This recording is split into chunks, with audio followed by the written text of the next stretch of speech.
Welcome to Parentless Podcast. Please note that in this show, you may hear graphic descriptions or language that may not be appropriate for everyone. Listener discretion advised.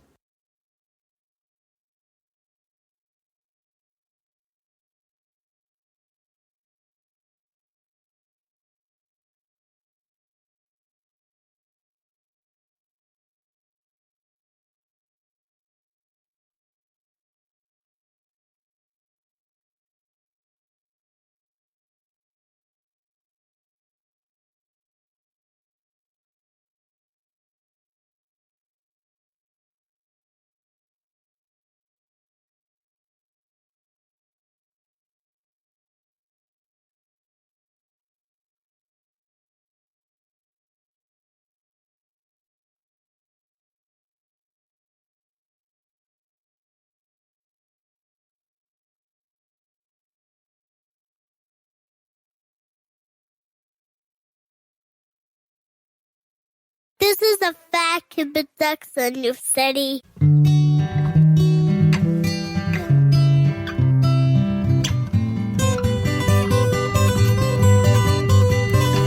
Little oval face that makes me sad comes and goes by.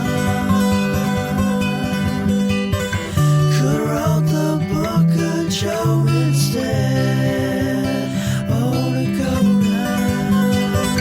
Heavy eyes, so help me make this bed over and over. Tell me what it takes to make you stay so lonely. Welcome to Parentless. Thanks for stopping by. Yeah, you're welcome. You homeschool your daughter. Yeah. That is amazing. How long have you homeschooled her? Okay, so we started off in traditional private school actually. When we started her martial arts in kindergarten, and some of her friends there were homeschooled, a lot of them actually. And we would go and hang out with them for different meals and different holidays. And we became close with this one family that all 6 of the kids, or 7 kids even, were all homeschooled. And that was like she was spending a lot of time with that family. So she said she wanted to be homeschooled. And I could see the advantages of that, actually. I realized, that there's something about those kids, homeschool kids are so different than the regular kid. There just is something different about them. So I kind of liked it. I was kind of drawn to it. And since she wanted that, I was like, yeah, let's try that. So for 4th grade, she did. And then I got a job in Hollywood. And 5th grade, I had to go. My wife has this full-time job. She couldn't do the homeschooling. So I went to Hollywood and I wrote for 2 shows that year. Came back, and 6th grade to 7th, 8th, and this year is 9th grade. I've been homeschooling her, since then. But she's also wants to be a filmmaker. So the business I'm in is helpful in terms of being able to help her with her career. And also she's very talented. So she already made a short documentary. It's called Life Hacks While Confined. And she interviewed Piper Kerman, who's a friend of mine who wrote Orange is the New Black. She interviewed a friend of mine who was in a Mexican mafia prison gang. He's now gotten out and got a doctorate. She interviewed another friend of mine who was held by Somali pirates for 2.5 years. And then she interviewed me, who, 9 years in prison, ex-bank robber. So she asked us all questions about what was that one thing that we did when we were confined that made life easier for us, to handle the confinement. It was really good, 20-minute short video. Like, she did it. Like, she filmed it, edited it. She loves to edit. And it was very, very cool. So it's done. Is it out there for anybody to see? No. Not yet. Who passed away? Who was your person? Yeah, so my mother, I was born, she was 2 months, 17 years old. So she was pregnant with me pretty much, the entire time she was pregnant. She was practically 16. She was 16 practically the entire time she was pregnant. My dad was 16 when I was born. So they were children. They dropped out of 10th grade. And then my dad started working, doing night school. And they're from East LA, Mexican kids. The parents said, all right, you got to get married. And not only do you have to get married, you can live in – my mother lived in a little apartment in the back of her older brother's house. And both sets of grandparents paid $15 each to pay the $30 rent for that place for the month so they could get started, to jumpstart it. And then they got married. They were high school they were junior high sweethearts since they started dating, I think, when they were 12 or 13. So I was raised in a very loving home. My dad had converted to Protestantism from being Catholic. So we would go to church all the time. We were at church Sunday morning, Sunday evening, Wednesday night Bible studies. And then, just our whole community was this religious community of Mexicans in East LA. It was all about prayer warriors and Bible studies during the week. And that was it. I was raised in this really loving religious community and I felt the love from everyone. I felt special. I felt, I was firstborn. My brother came along a year and a half after me. And it was beautiful growing up. And then at age 7, in terms of the love in the home, there was a lot of love in the home. My dad was violent. He was trying to be a gentleman. And my dad actually, for the most part, is actually a very sweet gentleman, but he had been brutalized as a child. When he would feel out of control or helpless or insecure about his power or whatever things that make men feel insecure, he would actually get angry and lose his temper and be very, very, he would be spare not the rod kind of father, right? But when you're little, you don't have to hit that hard for a kid. You just need to terrorize them enough so that they want to do what you want them to do. So, we got spanked hard and, a lot of whatever. And we were well behaved for the most part because we just did not want our dad to be mad at us. But when my mother started getting sick at age 7, she was diagnosed with kidney disease. The stress of him having to go to work, she almost died almost immediately when she was discovered to have this disease. She was so far along that her body would have rejected a kidney. And very quickly they understood that they were just going to have to do experimental drugs to keep her alive. And that was very stressful on my young father. He was in love. I mean, it finds out at 24, there's a good chance your wife's going to die. And then for the next 2.5 years, she dies ugly as you can go. Over time, just, her body rebelled against her. She looked like she was 9 months pregnant. She lost all this weight, totally gaunt, boils on her back, in dialysis. The medications made her go mad periodically. She would think that she was Elizabeth Taylor. She would sometimes wake up and not even know who my dad was and think he was a stranger and try to run out of the house. She tried to jump out of the car when she all of a sudden went and looked over at him and thought he was abducting her. She would just go, the medication was just, these experimental drugs. She would slip into these phases of that. And it was super stressful. My dad, who was trying to protect us too, He didn't want us to be traumatized or terrorized by it. It was hard enough for him. So he had to keep a full-time job, get her at the hospital, coordinate all the things like when he was going to visit her after work and then come and pick us up from my grandmother's, take us home, get us ready for school. All that. It was very stressful. Also the bills. We're not a wealthy family. And he had to pay bills and he was incurring a lot of debt. All that to say, the violence in the home escalated while she was alive because of the helplessness and the stress. And I'm sure I began to act out. We were recognizing this stuff, but she wasn't there. She was in the hospital a lot. So there was just this emotional maelstrom, and my dad did not handle it well, contributed to it. I had a lot of anxiety. I was stressed out. My performance in school suffered, and because my grades suffered, it was important for me to do well in school. So my dad, would hit me hard. And so my mother didn't like it. She would try to intervene, and he would get mad at her. It was just a squalor, right? It's just emotional squalor while she's dying, while he's watching. And then he would feel terrible after it because he was actually studying to become a minister. He would eventually become a preacher for 9 months. And I always tell everyone I'm a son of a preacher. And he's like, why do you tell people you're a son of a preacher? I was like literally a preacher for 9 months. And you make it sound like that was my entire career. And I said, so now me and my brother laugh about it all the time. We're like, hey, remember that time you were a preacher for 50 years? But yeah, but nonetheless, he was trying to be a minister, and he was a minister for a while, but after my mother passed away. All that to say, my mother got sick when I was 7. She died when I was 9.5. And it was a slow, terrible, ugly death. She lost her hearing, went mad, all that stuff going on. And the whole time I didn't know she was dying. One Thursday, we're playing basketball behind my grandma's house, and they're like, "Hey, man, come in." And I go in the house, and there's all these people for the church, all dressed nice, and it's like 4:30 in the afternoon. I'm like, or 5 o'clock. I'm like, why is everyone here from church? And all dressed, even the girls, they brought the girls, the family, the kids, and they're all dressed in their Sunday best on a Thursday afternoon, early evening, right? Didn't make any sense. And I could tell something was going on, but nobody wanted to tell me. And then my dad walks in, and everyone goes to him, hugs him, and he's like, yeah, takes me and my brother to the back room of my grandma's house, sits us on the first king-size bed I ever saw, by the way. My grandma had a king-size bed. She was luxurious like that. And so we sit on it. Me, I'm 9. My brother's 7. My dad's, my brother's still 7. And my dad sits us down and he tells us that my mom's in heaven and we're not going to see her again, that, she had died that day. And, when you hear news like that as a kid, like, how do you process it? Like, she's gone. The only thing I really could think is, okay, she's in heaven. There's a place. She went to a building in the sky to be with God. But, like, that's all I can think. She's in another community, not here.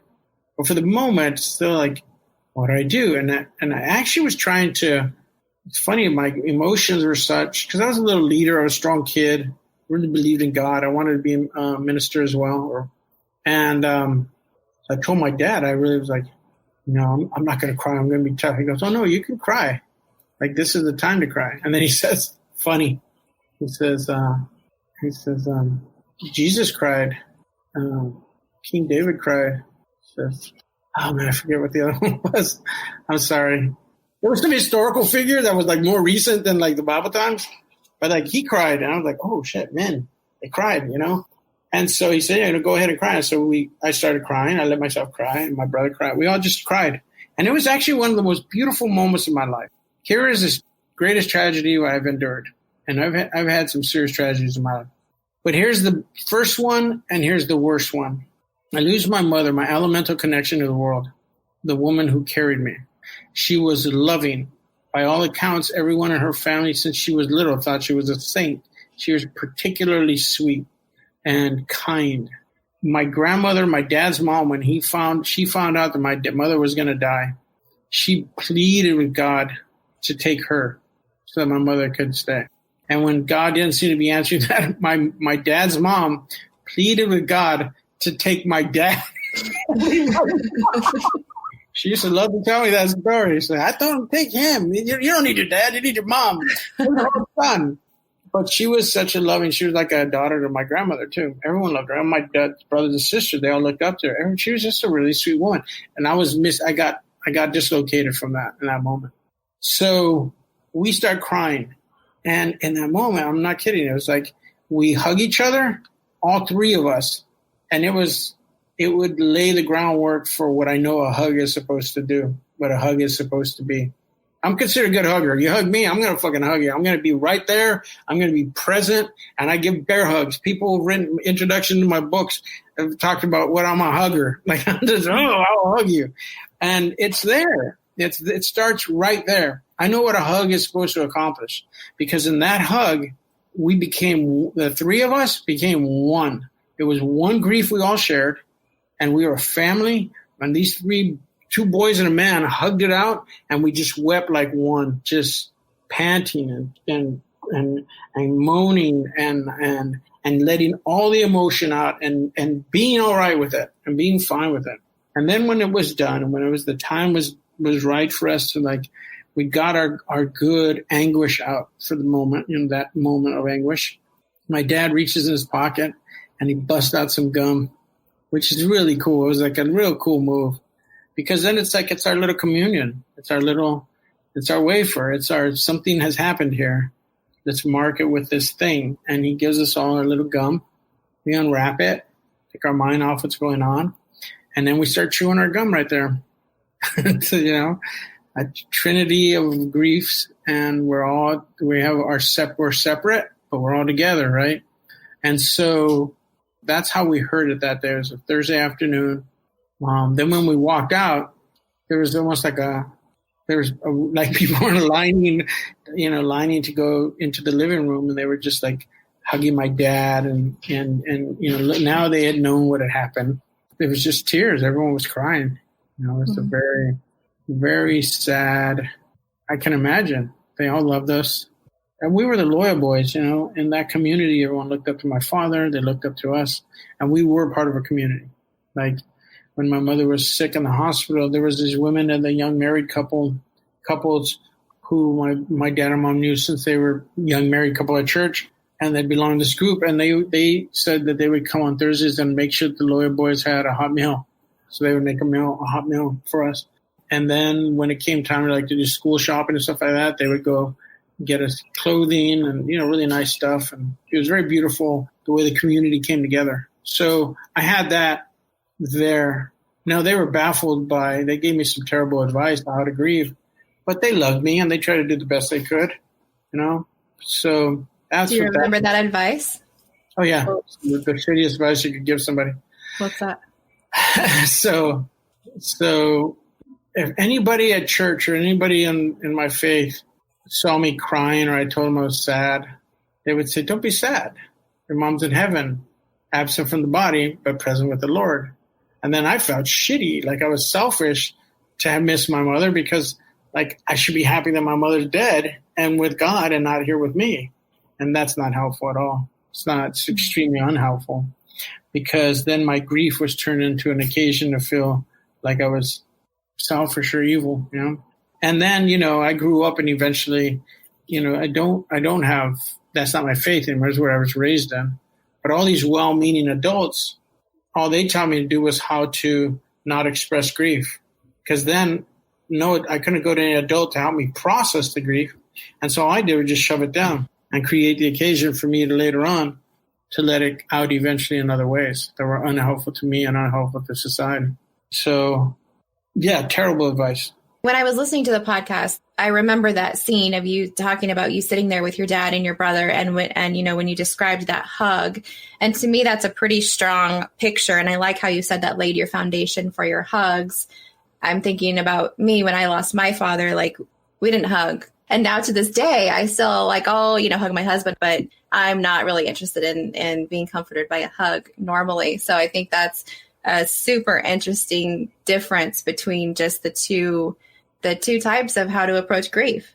And you're right with that bad advice. We should get to feel the way that we need to feel. The body has its own intelligence. When you get scared, it does something. When you get nervous, your palms get sweaty. When your heart races, when you get anxious, when it has these reactions that are correlated with the feelings, and it needs to feel them to be congruent. That's just the way we're wired. And there's this real stoic kind of, Viking mentality, you got to not feel. Well, that just makes you incongruent with yourself. You're cutting off your body in the conversation it wants to have with itself. And that's the conversation it has. Oh, we're feeling something. Then what's the corresponding reaction in the body? Corresponding reaction in my body was I would get anxious, all these other things would happen, and then people would make those things feel like they were sinning, that my reactions to these things, they put some morality on them that was not helpful in my expression. So I just shut up and didn't want to tell people what was going on. And then emotions do what they do when you suppress them. They pop up somewhere else deformed. Deviant emotions that pop up, they end up being, deviant in different ways because they want to express themselves the way the body wants to express them, and then you shove them down, and they come out all different ways. And when you experience trauma, we know this now. It's always, there's a book out there, Body Keeps Score. That keeps score, man. It knows it knows what happened to it. The body keeps score? Yeah. See, this is why I have people like you to teach me these things. It's about how people who have experienced trauma, what happens to us as we get older, and you see it in us. You see the more traumas we've taken, and there's even a chart. I was brutalized physically. I was sexually assaulted. I lost a parent. My dad and my stepmother divorced. I ended up stabbing my dad when I was 16 during a vicious beating. So I was institutionalized in foster care. And so all of those things, any one of those is a terrible trauma to experience. And I just went through them all.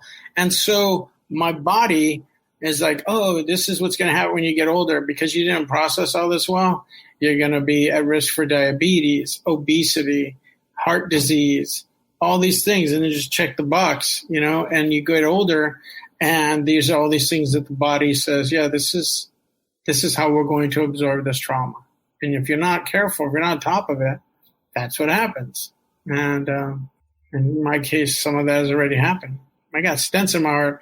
I started getting stents in my heart when I was 50, So, yeah, the body keeps score. And I've done work. I've worked on myself. I've done a lot of work on myself, and it's still like, yeah, man, you're not going to catch up with all the trauma we put on you. Yeah. What was your mom's name? Her name was Basilia Jesus Martinez. So she married my dad. She became Basilia Jesus Loya. And then she hated the name Basilia. Everyone just called her Bessie. Can you tell me that story about you sitting there with her at the table? So this is there towards the end. And I was a sickly kid. I had bad asthma. But also, my body was already, nobody told me that, but I was suffering. I was in a lot of anguish, and it came out in acting out ill, sick, and all other things. But this one particular day, I was homesick, and my mother was home from the hospital, but she was so weak. Again, this is towards the end of her life. She was so weak, and we had a nurse who was a nurse / she would prepare my mother's meals for her. So I guess she was a nurse, but like kind of cook too. She would prepare my mother's meals and be there for her. And so the iron in the steak was important for my mother, I think. I think it was iron. But so my mother loved to have steak. The woman prepared steak for her, and she brings it over to the table. And when she brings it to the table, my mother's seated at the head of the table, and I'm here on the side next to her. And the woman puts the plate down, and as she leaves, while she's there, my mother reaches for the salt substitute in this little light blue Morton salt container, as opposed to the dark blue one. She reaches for it like she's going to do the salt substitute, because my mother used to love salt on everything. My mother, our family, we do salt on watermelon. She would do it on oranges. She did like salt on every apples, everything. Just salt, lemon. There's a certain kind of Mexican who loves to eat like that, right? Yes, there is. You get it, right? But salt is the bane of people with kidney disease. You're not supposed to have it. You're no salt. It's a terrible thing for your kidneys to try to filter. So she reaches for that. The nurse sees it. The nurse turns around, walks away. And as soon as the nurse turns around, walks back into the kitchen, my mother's still talking to her to place the woman's voice in the kitchen. And my beautiful Christian, loving, honest, honorable mother is talking to this woman as she's reaching down in her purse. And she pulls out these salt packets from the hospital, and she rips them open, and she's talking to the woman still, and she's putting the salt on. And when she looks at me, she realizes I'm watching her break all the rules. My dad knows that she's not supposed to do it. The nurse knows. My mother knows she's in transgression area, right? She knows that she's doing something, and she knows she's showing me that you can break the rules. Some rules you're allowed to transgress. And she does this thing, the conspiratorial signal of like puts her finger up to her lips and says like, shh, like don't tell anybody. This is between you and me. And until she died, that was between me and her, because I wasn't going to tell my dad. I didn't want to get in trouble, right? And that's what she needed her salt. To this day, I'm like I have salt on everything, and I understand that if you're going to die, that's her thing. She was going to die. She was like, can I at least enjoy my food? And so, yeah, that's an interesting moment of my mother being so utterly human and making that call. I'm going to die, but I'm going to enjoy my fucking food. Leave me alone. The deception of it was kind of gorgeous. I just love seeing my mother so utterly human, Here she is teaching Bible classes and teaching everyone to be moral. And then she's like corrupting me, like say, shh, don't tell. I'm doing this thing. I'm breaking the rules. Yeah, it was funny. That's awesome. I've tried salt on watermelon, not on apples, but anyway, so I heard that she liked salt on oranges. So I went and I bought some oranges, and I had some salt on oranges, and it was amazing. So I had a little moment with Bess there. There you go. That was really Salt on cool. apples. I love salt on apples. I love it, obviously on watermelon. Yeah, I had that last night. Yeah, I made some eggs and beans this morning, and when I'm making my eggs in the pan, I put salt and I put pepper on them, and then afterwards I'm going to put some tapatio on. I always put tapatio to give it a nice spice. So I put it on the bowl with the beans and the beans and the eggs, mix it up, got some tortillas on the side. And I know I've already salted it. And I know I've already peppered it. And I put salsa on it, the tapatio on it. And I still get the salt. And I'm like, I know I salted it already, but I don't care. And I put more salt on it. I'm like, yeah, solidarity with mom, I think. We'll be right back. If you have a story you'd like to share, please give me a call at 623-396-6069. You don't even have to talk to me if you don't want to. You can leave a voicemail. You can send me a letter at parentlesspodcast@gmail.com. Thanks again for taking the time to stop in. What happened after? So I know your mom passed away. What did your family do after that? How did you move forward? Well, my dad immediately went on the hunt for a wife or a mother for his kids, actually, is kind of how he talks about it. My dad was 26 years old. My mother had been sick for 2.5 years, really sick. And as an adult now, I realize, intimacy issues would have been a big issue. She was not healthy, very gaunt, and half the time not even there, and did not look like who she had looked like when she was younger. She looked like the corpse she was eventually become. I mean, she was just really kind of ghoulish looking in some of the photos. And she had been in junior high, like the queen of the school. She was a beauty, So my grandmother on my mother's side of the family, she told my dad, she said, hey, listen, you're a young man. You don't need, your wife was sick. We understand. Just go be a young man. We'll take the boys. We'll raise them. My dad's like, nah, I'm not going to raise them. I got this. I'm going to raise them. I'm like, no, I mean, we got all these aunts over here. We got this big family, we'll raise them. And it's like, nope.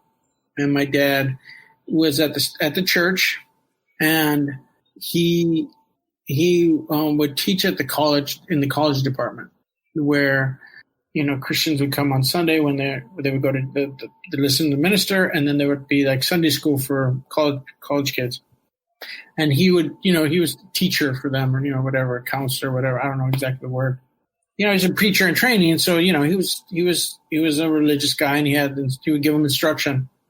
Well, he was 26, 27, and he met Brenda Joyce Seal, my stepmother, who would become my stepmother. She was 20, so now I was 10. She was 20.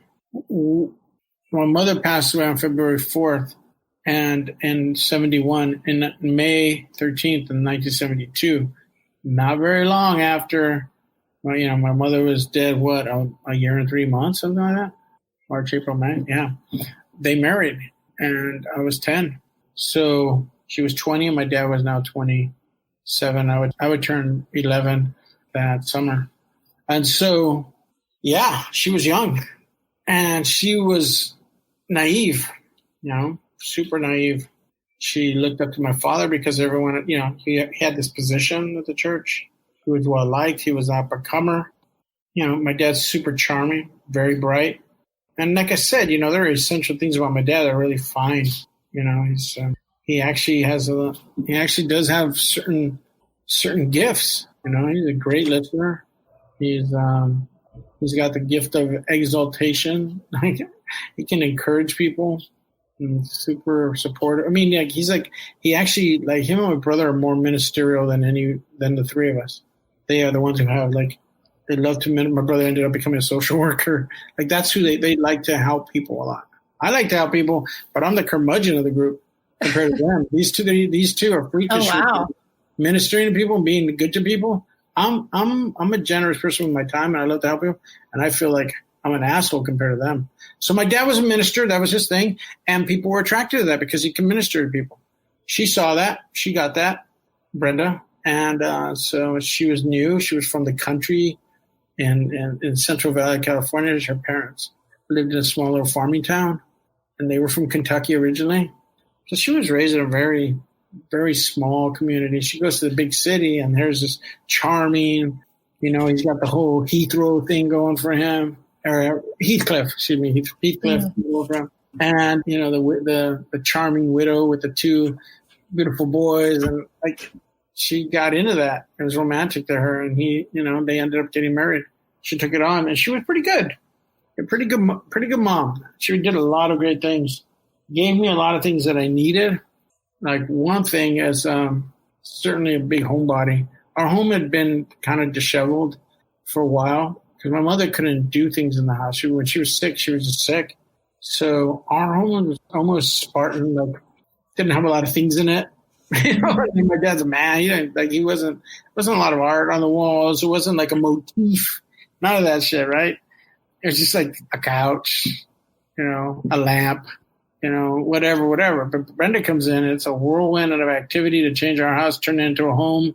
She sewed, she baked bread, she canned jams. I had marmalade for the first time ever, homemade granola. I learned what real bread tastes like. It is not like the white bread that we were eating. She just radically altered my ham hocks and lima beans. I never know what the hell that was. Key lime pie. What the fuck? I didn't know none of this stuff. Right? It was great to be exposed to this entire thing. I mean, she opened up her trunk. She had a trunk that she brought to the house that she put at the foot of the bed, and it had Afghans in it. And then she brought out the most mysterious thing I'd ever seen in my life, potpourri. I was like, what the hell is this? I mean, she changed everything. There was candles in the house now, Gina Tay in the bath. It was just, she turned it into a home. And then she also took care of our appetites.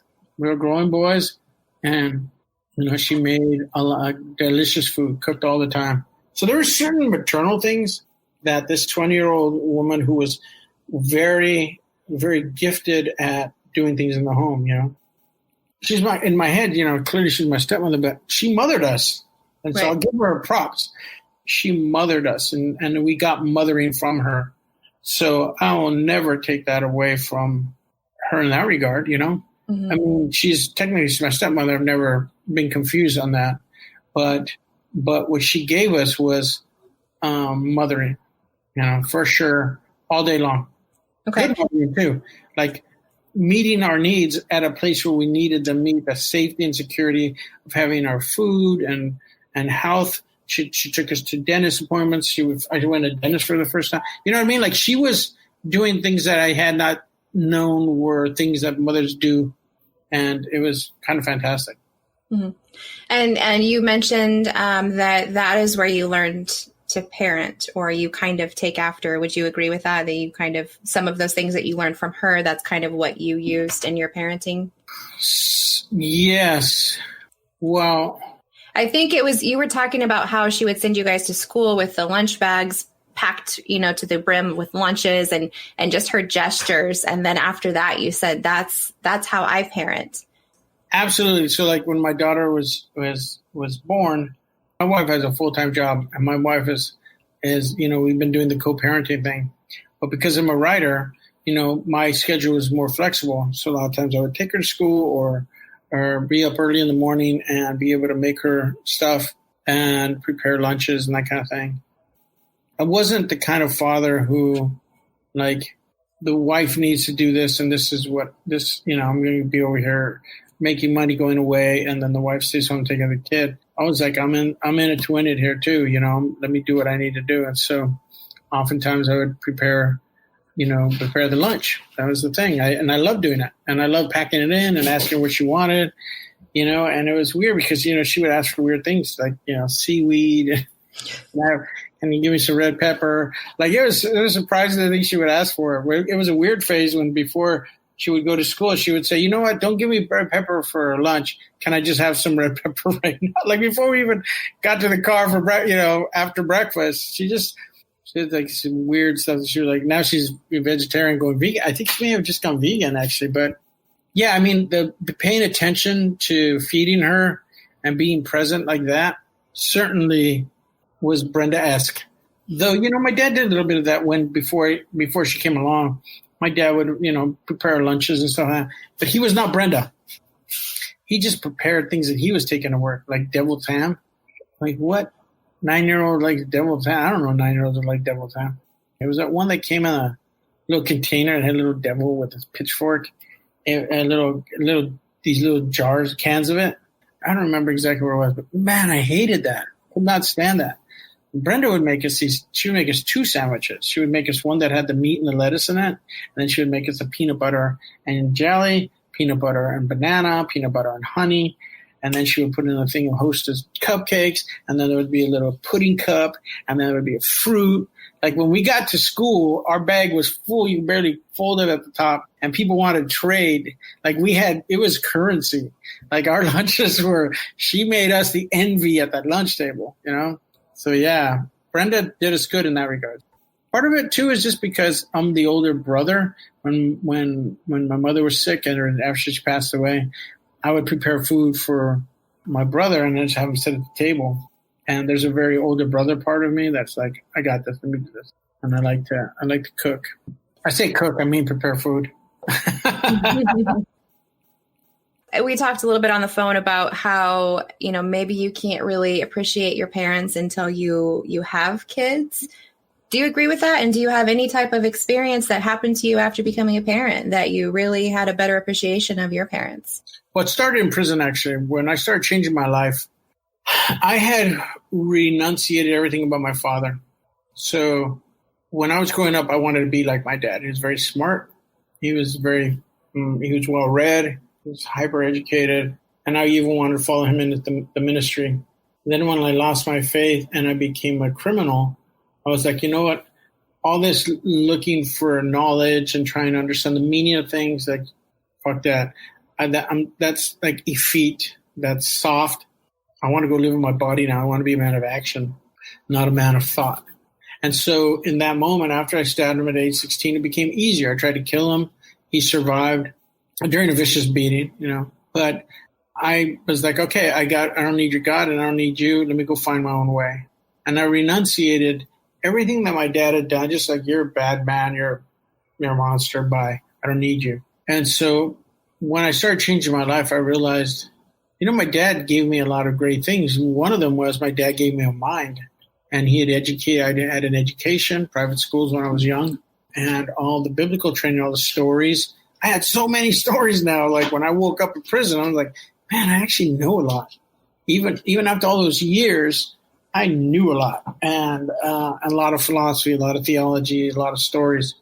And so when I started thinking about becoming a writer, I realized, man, I'm gifted. That man gave me things. So now that I can become a writer, I got language, stories, ideas. I'm like, I'm articulate.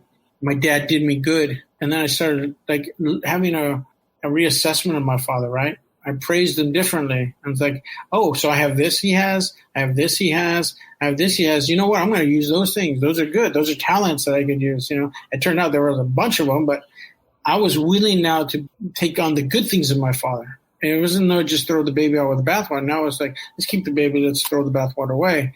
Let's get rid of all the bad stuff, but let's keep the good things. And so I was prepared when I came out to look at my father as a man who was complicated, who had given me a bunch of amazing things and had given me a bunch of terrible things. I ran with all the terrible things and I became like him, violent, out of control, not in touch with my emotions. And now I was going into my mother's phase of being more gentle, kinder, compassionate, loving.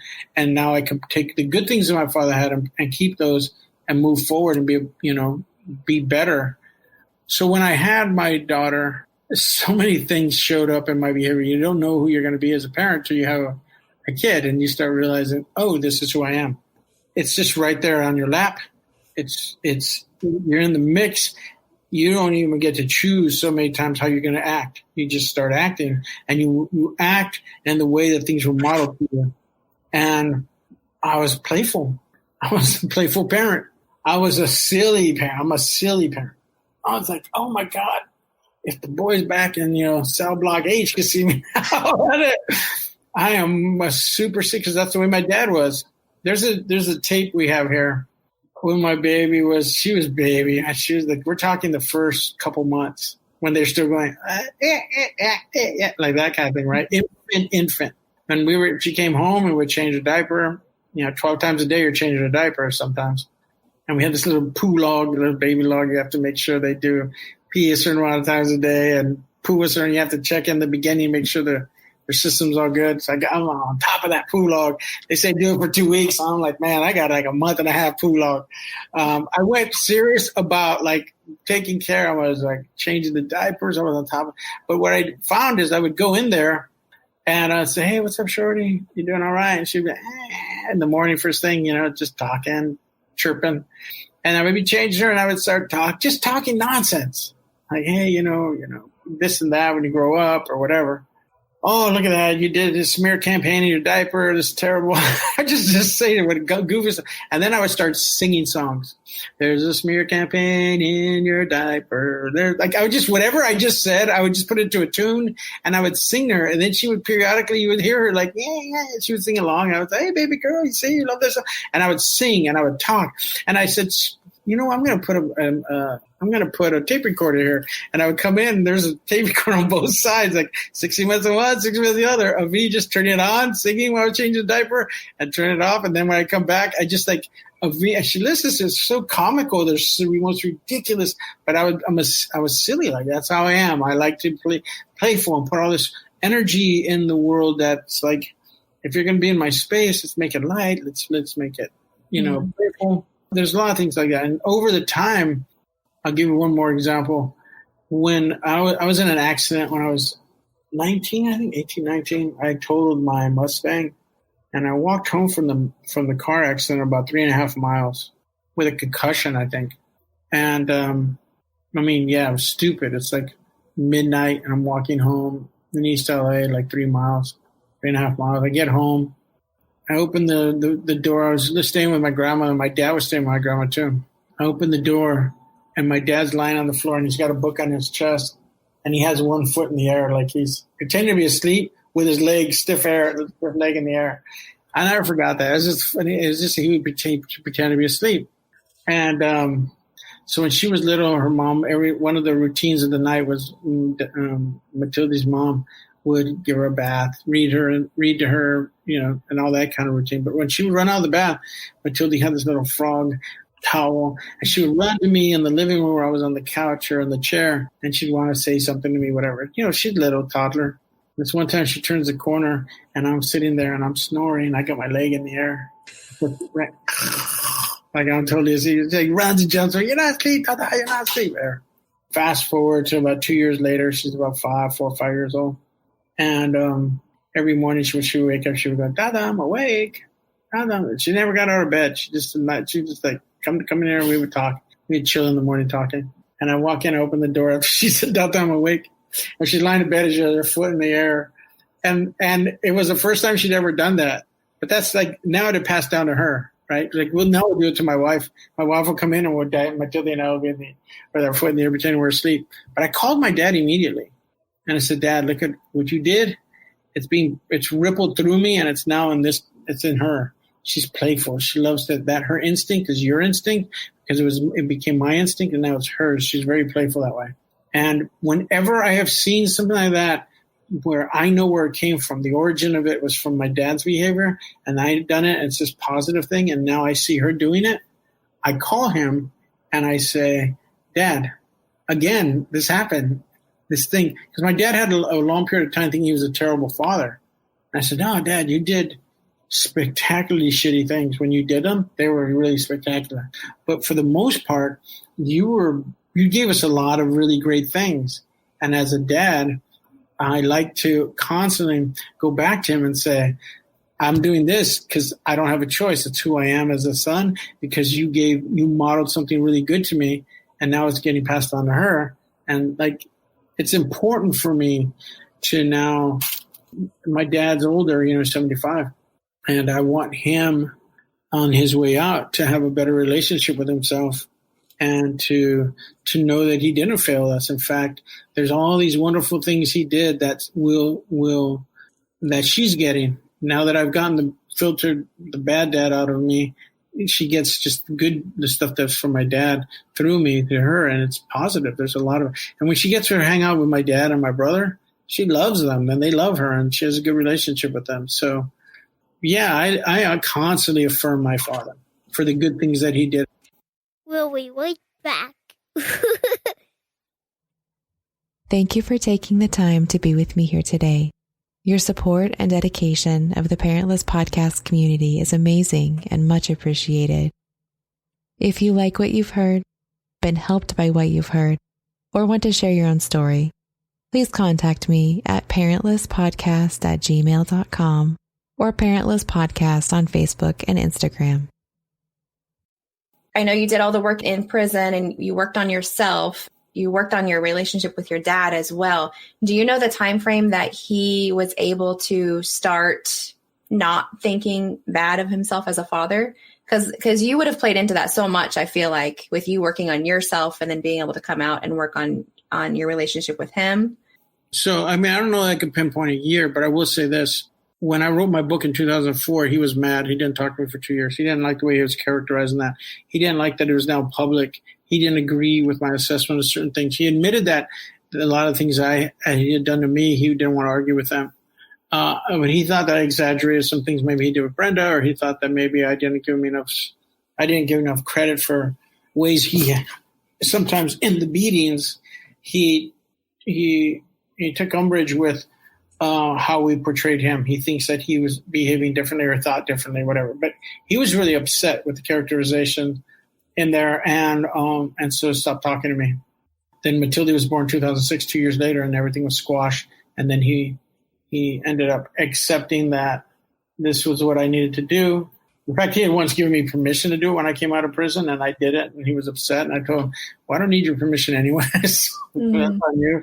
But so 14 years ago, he barely started accepting that he was going to have to live with it. But 5 years ago, maybe 6, he came to me and said, hey, if you ever want to be in a room, if you think there's any value in it, because I do public speaking, he said, if you think there's any value in it, he says, I would love to be up on a stage with you, and if people had questions about what I was thinking, what I was going through, and it can help one person not beat up their kid or their wife or whatever, then I'm willing to do that with you. I said, let's make it happen. So I don't remember how many, a couple hundred people together over here at the Lafayette Library. And we put an event together. I had a bunch of people send me questions saying, if you could ask my dad anything, what would you ask him? And I got a lot of questions back. And then for, I don't know, hour and a half, an hour, we got up there on stage and I asked him these questions, and he was honest about it. Like, he didn't try to justify what he had done. He was just frank and explained that he was now ready to use our story to help people. And then we eventually went to prison to a unit that housed nothing but prisoners who were batterers. They'd be girlfriends, wives, children. And they were in this program where they could do this program for 2 years and get out instead of having to do a 5-7 year sentence from that. They would go through training to learn how to develop empathy. And one of the things they had to do is they had to listen to people like me come in and talk about being a victim. And victims would come in there every week, and they had to identify and then talk about how these guys mostly had all been victimized as a kid either, and they never had really dealt with that. So it was a really great program. My dad and I went in there. I did my thing talking about how been victimized, but then I became a victimizer as a bank robber, and I told him how I stabbed my dad and everything. And then I said, now I have a special guest here. And I said, my dad. Like, what the hell? And he gets up there and he tells them how he lied to himself for many years, thinking it was his children's fault and the world's fault for him being angry and stuff. And he called them out and said, if any of you have those thoughts, it's a lie. It's your fault. It's not. And he called them out and he accepted all his stuff. So he's learned to now own this story in a way that it's not heavy. He's open about it and he feels liberated.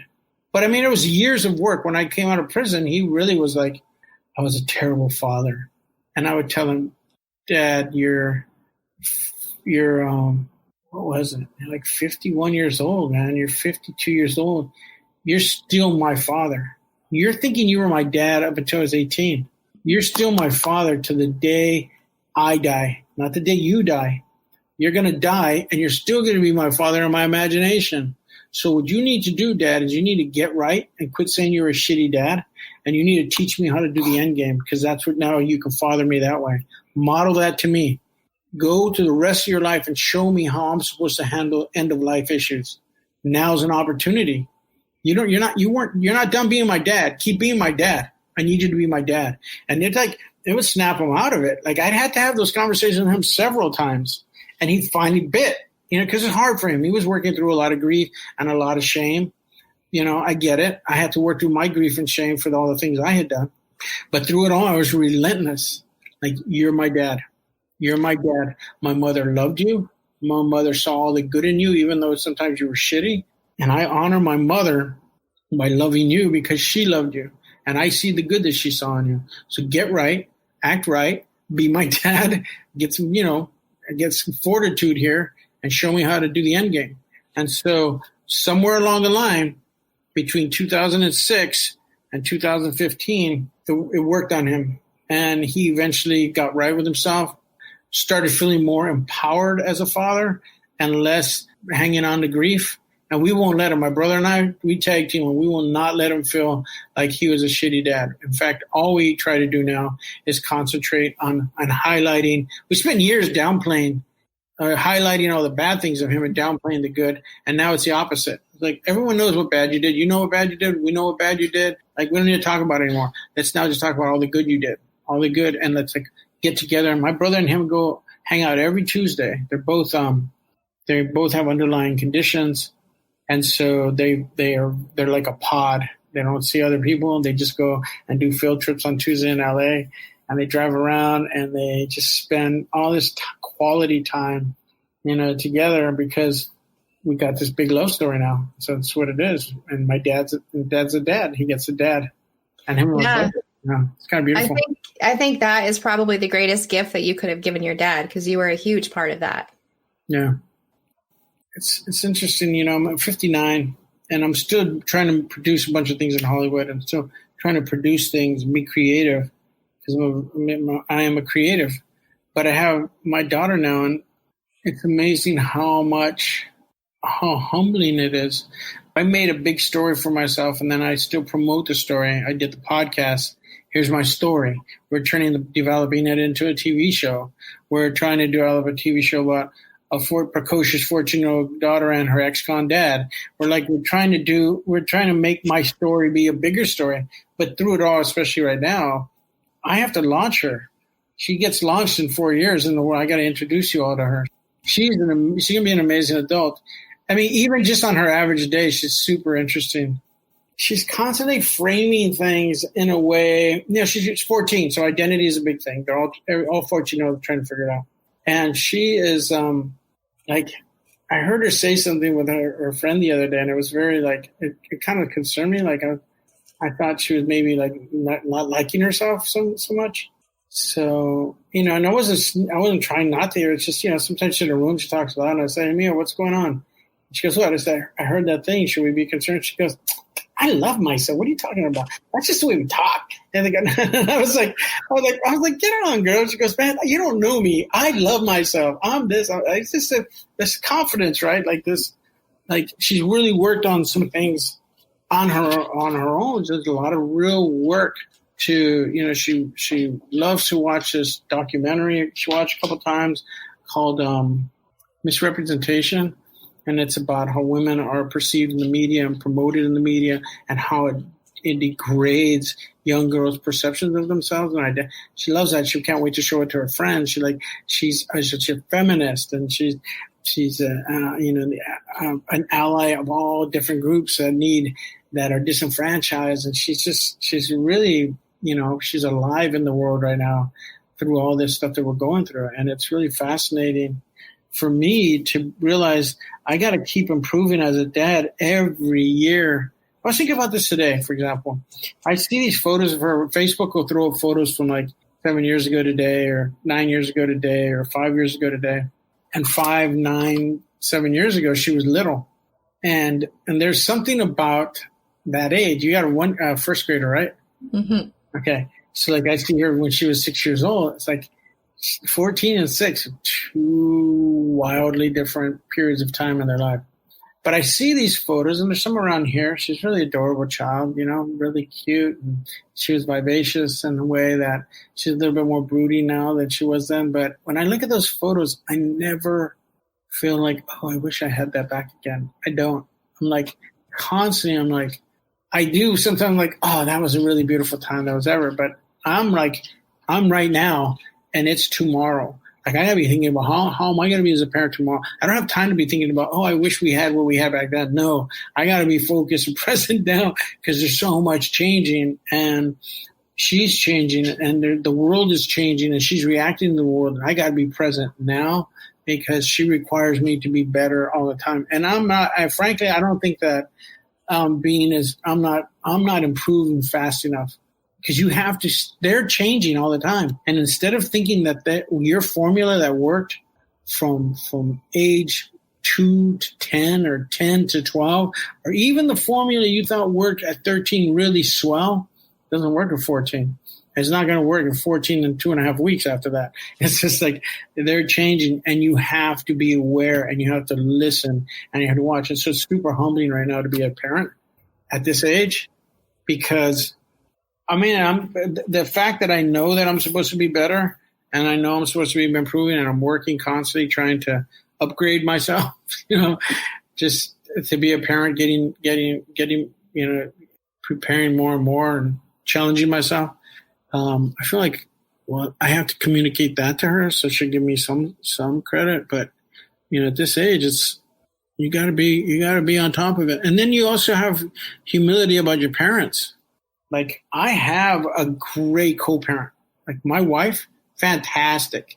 Like, super reliable, super, confident. We can talk about stuff. She's always coming up with good advice for things. And my parents didn't have that. They had each other, and they were children. So, I look at them like, oh, no wonder my dad made the mistakes he made. Like, no wonder. What would I expect? And I'm not hard on them at all. And as a parent, also that there was dreams and goals and stuff that you had, and then being a parent, when you're a good parent, you have to put some of that stuff on hold. And some that my dad also taught me that. My dad had the same coat so that he could pay for us to have food and rent and our own new clothes every school year. My dad went with the same coat for 10 years. He didn't care. Like, he just didn't. And that's like, he was constantly trying to put the family first, like trying to put aside what he wanted to do.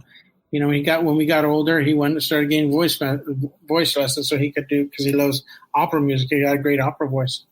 But he could have been fantastic at that. He didn't. He couldn't do it. He was a father. So I learned that from him. Like, that's what it is. You got to be present. You got to do the best you can. I agree. We talked a little bit about touching a dead body. So were you then around your mom, or who was that you were around? So my mom passed away on the day of the funeral. It was an open casket, so everyone could walk up and say their prayers and then say goodbye on the way out of the funeral house, right? So, and then we were in the side. Were we in the side room? I think we were in the side family room, and at a certain point we came out of the side family room when people cleared and we were in the front rows, and we walked up. And when we were there, it was me, my dad, and my brother. And she's lying there, and she has her hands folded across her. And I remember reaching out to her hand and leaning in to kiss her hand. And, it's a dead hand. It's cold. It's hard. It got all that ice underneath it. She'd wheeled her out of the freezer. So, yeah, it was that. My dad does this interesting thing. My dad took off his wedding ring, and he promised my mother. It's interesting. He told my daughter this. The first time I ever heard it was when he told my daughter this. My dad is he compliments my children all the time.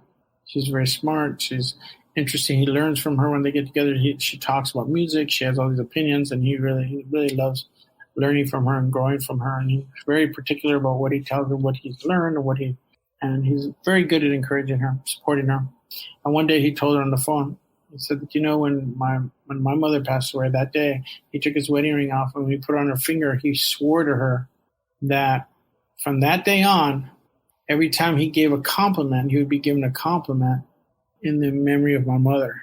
It's like to him, giving a compliment is him honoring my mother, you know? And it was that kind of beautiful thing. And that's what we saw him do right there. Once I kissed the hand, my brother, I think, just touched the hand.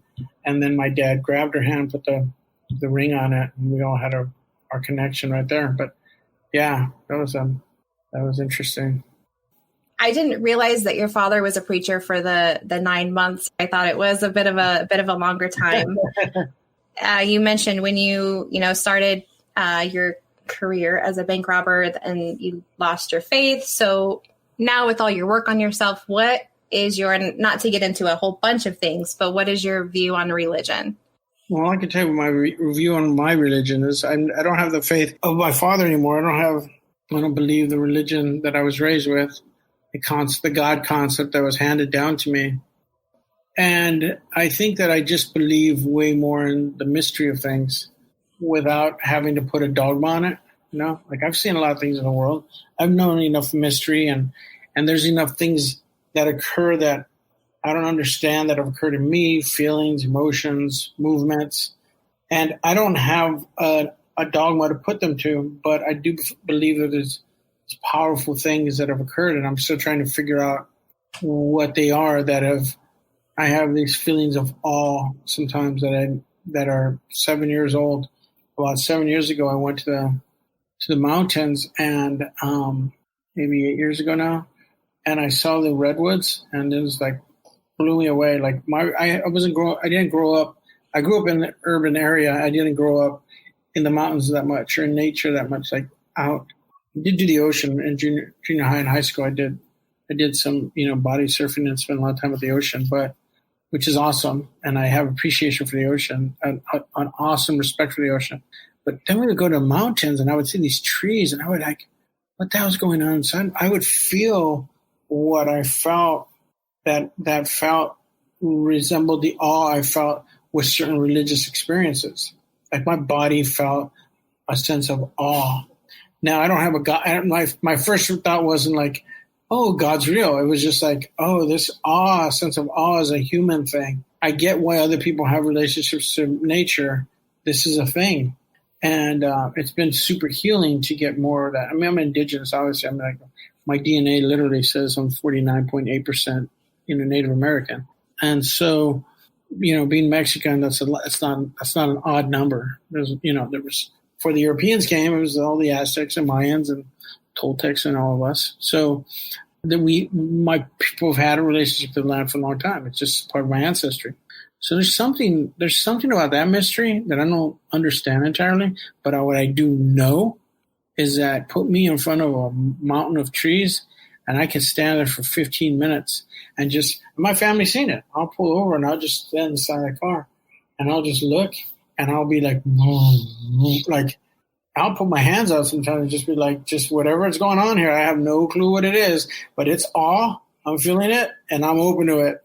So that's where I am in terms of my relationship to intimacies I have with friends I feel more Christ-like and Christian and loving in them than I ever did even as being a Christian. I am a more credible Christian today than I was when I was a Christian because I do try to function a certain way in my relationships. And I think would have made a younger me proud as a Christian to be, decent and kind and loving others the way I want to be loved and certain principles like that, right? But I don't believe in God. I don't believe Jesus was the Son of God. I don't believe all that kind of stuff. I don't believe there's a heaven. None of that. So that's kind of where I was getting at, is because sometimes people, with their dead relative or friend or parent, they have experiences where they feel that person's presence after they've passed away. Have you had any of those experiences with your mom? Yes, I have friends who have those experiences. So up until very recently, I always thought those were oddball ones. Because personally, my feeling is this. I used to tell my daughter, my mother's bones are in the ground. My mother's gone. She's dead. She's not waiting at the Rainbow Bridge for me. When I'm gone, I'm going to see her in heaven. She's not up there wasting her time looking down at me. That's very selfish for me to want that. I don't believe I'm going to see her ever again. What I believe, though, is that if you look at these dimples and you look at photos of my mother's dimples, I carry my mother with me. And also all the love she gave me ripples through me into the world.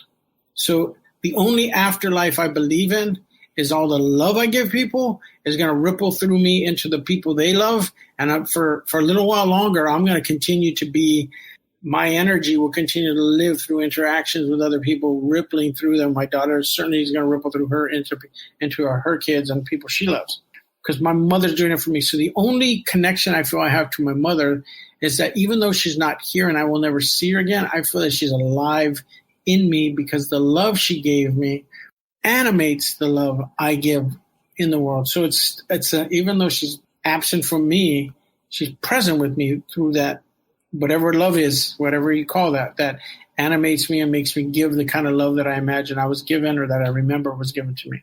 So then people come along and they say, hey, my son, I saw him in the mountain. I saw him on a hill. I know it was my son. He came to visit me and he's been dead for 15 years, but it was my son. I'm like, okay, it could have been the light. It could be your son, but I'm not going to argue with you because I don't care to argue with you. I just don't really believe that. So recently, though, I become way more open to that's a possibility, though it never happened to me. And I go beyond it sounds dubious to I'm willing to embrace all mysteries. If that's how they're, and who knows, because I certainly don't know. I don't believe that my mother's visiting me.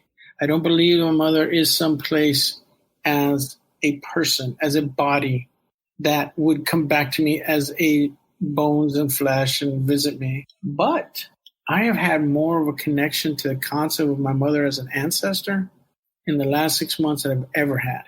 To me, my mother was done. She was bones. What I have here is what I have in my heart and the love.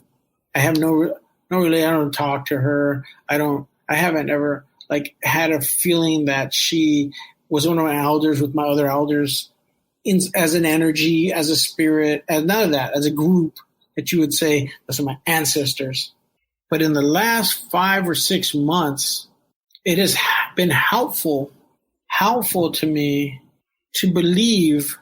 I used to mock the notion, actually, not our ancestors are good. What if you had a grandmother who used to she killed your grandfather and she carried his bones around in his medical bag for 30 years. That's not an ancestor you want in that group of people. She's not a cool one. It's I used to make fun of people just constantly, they're my elders, all the people who died before me. But some of them were children, they molested children, they were thieves. Not all my elders just automatically should be it's just they're all good. There's a bunch of shitty elders you don't want in there. But all kidding aside, I was I used to just be whatever, elders. It just felt cheap and easy, and I was dubious about it. But personally, the idea that there is people before me and that I am honoring, look at how I honor my dad now that he's alive. I say, Dad, there was good things you did, right? What if I extend that to Mom? There were good things you did. Mom, there was good things you did, a conversation with her and being grateful that even though she's not here now, she gave me things, and honor that and even have a conversation with her, even though she's gone. That I've begun to do, which is a way of imagining that why am I doing that? I don't believe that she has a body. There is something about extending, like I do with my dad, and say, Dad, here's who you were when I was a child. Here's what you gave me good, and it's helping Matilde. It helped me and made me a good dad, and now it's going to ripple down to your daughter. What if I do and I step back in time a little further when my mother, a little further, my mother's dead, and I still talk to her, around from that same period of time, right? 10 years ago, 20 years ago, and I talked to her from what she was giving me then. It was alive in me then, even though she was gone.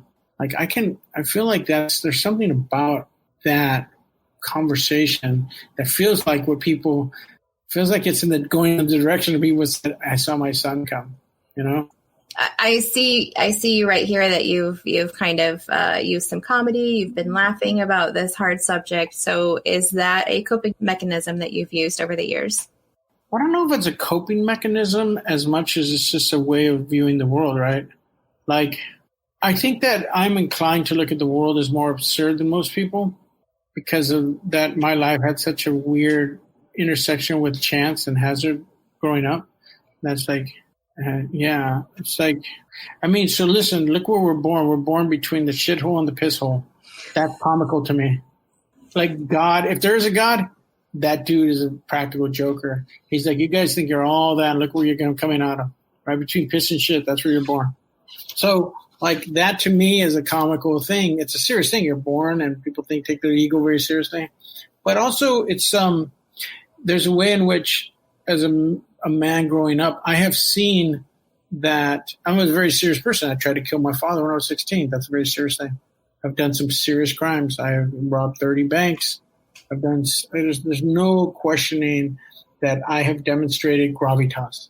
But on the other hand, I have also seen much of what's comic in the world. So I have a very, very, whereas I think most people are like this is comedy and this is seriousness, and they see them kind of this part. Then I look at like there's so much more in the world that encompasses comedy here and seriousness here, and I see it all playing, all of it all the time, and I play in the realm. So there's not. It doesn't feel like it's a coping mechanism. It's a viewpoint of the world. I mean, it was Flannery O'Connor. I had this quote up in my cell, which is the maximum amount of comedy. Comedy admits the maximum amount of seriousness. So if you're a serious person, you actually can see how there's all this absurdity in the world and comedy in the world. Our family certainly is exceptional with dark humor. You know, so I stabbed my dad, and when I stabbed him, it ended up, I always thought I stabbed him here in the neck. But what I did was when I wanted to stab him, he put his arm up, and I came around, and he turned his head. I ended up getting him in the back here in this those muscles right between the spine. It stuck in one of those. So one day I got out of prison. I'm making him a sandwich. I'm on my counter, chopping the tomato with my knife. And I turn around. He has his back to me on the table right behind me. I turn around with the sandwich, and I put the sandwich down, and I see that he has a nodule back here that no hair grows in. And I touch it. I say, "What's this from?" And he looks up at me like what the hell? What? That's where you stabbed me. Kind of looked like. Why are you making fun? Like, what is this? And I snap. It was completely accidental, and we never talked about. We never showed. We never talked about this. And I was like, oh man, I'm sorry. I didn't even think. And so I sit down, I get my sandwich, I sit down next to him, and it's silent for a little while. And then he says, you know, the second you stabbed me, I knew it was my fault. The Bible says not to exasperate your children. You had loved me so much as a kid, I had squandered it. And now I exasperated you to the point that you're trying to kill me. So I knew it was my fault. Instant you did it. That's on me. But when you started trying to twist it off and break it in my neck, he said, I instantly thought, oh, that's just Joe being an asshole. And I started laughing so hard. I laughed and he started laughing, and it just was this intense conversation that I don't think any father and son in the history of fathers and son have ever had. And we're having this very powerful moment. What was it like when your son tried to kill and actually stabbed you, and you're talking about that moment? And then he makes us laugh. We go and he tells that story when we're in the prison, the jail, and there's all these men, there's 200 men, and they're just painted, they're just listening, like there's like all the guys with tattoos on their face and their necks, and he's just like, you can hear a pin drop. And in between them, interspersed between them, all the guards, everyone's just listening to my dad tell the story of the time I stabbed him and tried to kill him, what he was thinking. He tells that right there. And the relief of everybody laughing, people were laughing so hard they had tears. And I think probably because they were also emotionally moved. But this dark humor, this ability to talk about the most intense, dark, traumatic moment, but also to find the comic angle in it. And I just think that that's because we have experienced so much trauma that we naturally know how to enjoy dark humor, which is born of that, gallows humor. And there's all this history of people at the gallows being very funny and comical when they're getting ready to die. So, in Mexico too. So, yeah, I don't know that it's a coping mechanism. I just feel like it's just, how do you not see the world as both brutal and comic at the same time? I like that. I've never thought about it as a viewpoint. Yeah, it's a viewpoint on the world. Yeah. Mm-hmm. I think you have a lot of stuff to share with the world still. And so I'm glad that you're continuing to work on everything. And I'm glad that you took the time to answer your own email. What? I thought you had like a team answering your email. So let me recommend a couple of things. One, The Score, Bank Robber Diaries. If you're interested in my story and interested in anything I have to say, there's 16 episodes. It's very interesting, very exciting. I have some other projects coming out. Follow me on Instagram or Facebook, and I'll be promoting those. But the other thing, too, is I have a website, joeloya.ltd. You can go on and watch videos of me doing talks and different videos of promoting different things I've done, different documentaries I've been on. And I have, you can read a bunch of articles and you can, contact me that way. So there you go. Perfect. Thank you, Joe Loya. All right, Stephanie, you take care. All right, you too. Bye-bye. Bye-bye. Empty faces, covered in cars, splitting fake skin, passing me by.